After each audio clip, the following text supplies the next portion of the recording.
Hi மக்களே, beans கல்டிவேஷனில் இன்றைக்கி தேதி 44, அதாவது டே 44. மருந்து தெளிக்க வேண்டியது. பட் இன்னும் மருந்து வாங்கிட்டு வரவில்லை, வாங்கிட்டு வரணும். என்னென்ன ப்ராப்ளம் இருக்குன்னா,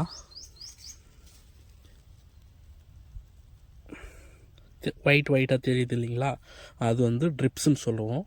அந்த பிரச்சனை இருக்குது. மோஸ்ட் பிரச்சனை இப்போ அதுதான் இருக்குது. அது இல்லாமல் இலை சுருண்டும். பாருங்கள், இந்த இமேஜ் காமிக்கிறேன், இந்த மாதிரி இதாகும்.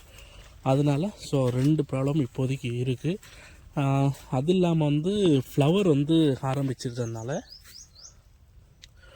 ஆரம்பிச்சதுக்கு அதனால் பூச்சி ஃப்ளவர் அட்டாக் ஆகும். ஸோ அதனால் நம்ம முன்கூட்டி